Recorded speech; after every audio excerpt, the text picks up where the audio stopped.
ఎట్లయిందంటే పేన మీకెళ్ళి తీసి పోయిలేసినట్టే.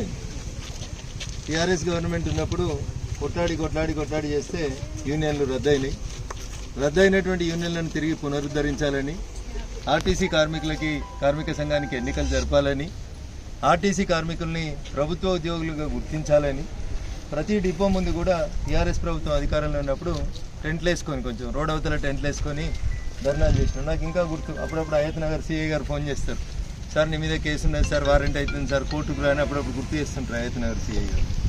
అప్పుడు హైదరాబాద్ చుట్టుపక్కల ఉన్న ఏ డిపో గారికి పోయి సంఘీభావం అని చెప్పినా ఒక ఎఫ్ఐఆర్ చేస్తుంది.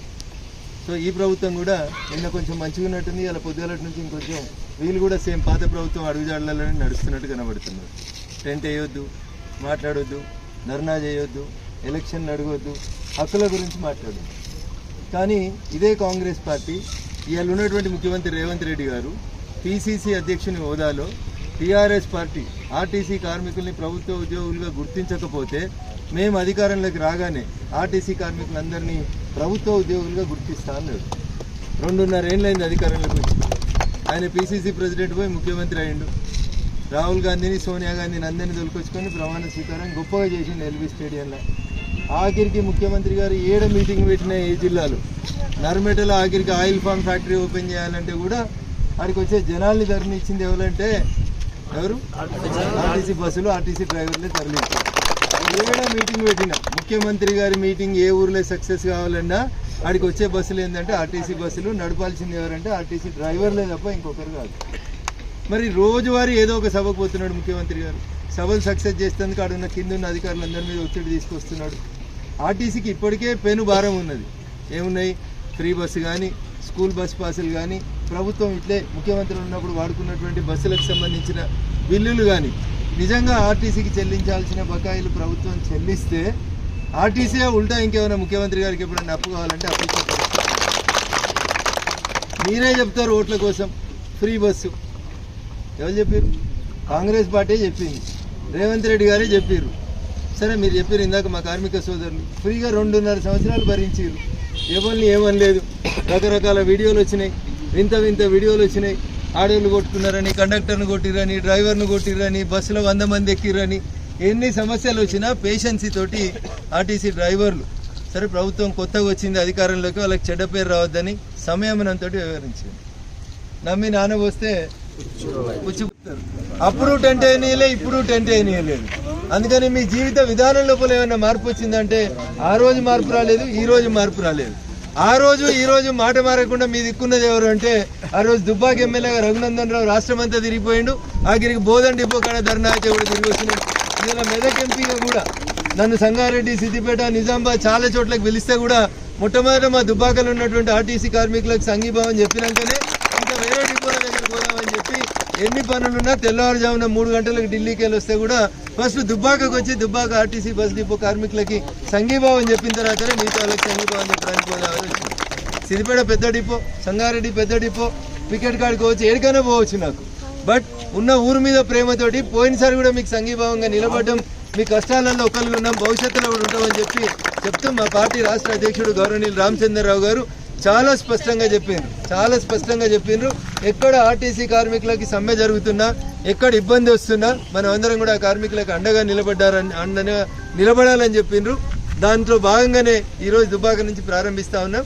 ఖచ్చితంగా మాకు శక్తి ఉన్నంత వరకు ప్రతి భారతీయ జనతా పార్టీ నాయకుడు, కార్యకర్త మీలో ఒకటిగా ఉంటాం. ఈ సమ్మె ఎక్కువ రోజుల పాటు కొనసాగొద్దని కోరుకుంటున్నాం. రాష్ట్ర ప్రభుత్వం దిగి రావాలని కోరుకుంటున్నాం. మీ సమస్యల్ని వెంటనే అడ్రస్ చేయాలని కోరుకుంటున్నాం. ప్రతిపక్షాలుగా మాకు లాభం జరగొద్దంటే రేవంత్ రెడ్డి అనేటువంటి ముఖ్యమంత్రి గారు, పొన్నం ప్రభాకర్ అనే రవాణా శాఖ మంత్రి గారు వెంటనే స్పందించి మిమ్మల్ని చర్చలకు పిలిచి ఇగో ఇన్ని పనులు చేయగలుగుతాం, ఇన్ని పనులకు ఇన్ని రోజులు మాకు సమయం ఇవ్వండి అని ఒక నిర్దేశితమైనటువంటి క్యాలెండర్ని ఫిక్స్ చేసి 20-26 డిసెంబర్ లోపల మీ సమస్యలన్నీ పరిష్కరిస్తామని అంటేనే మీరు ఈ సమ్మె విత్డ్రా చేసుకోవాలి తప్ప వేరే చేయొద్దని నేను మీకు అన్ని కూడా సవినయంగా విజ్ఞప్తి చేస్తాను. పోలీసులు పనిచేస్తారు, తహసీల్దార్ పనిచేస్తాడు. ఏం చేస్తాం? ఏం చేయలేం కదా.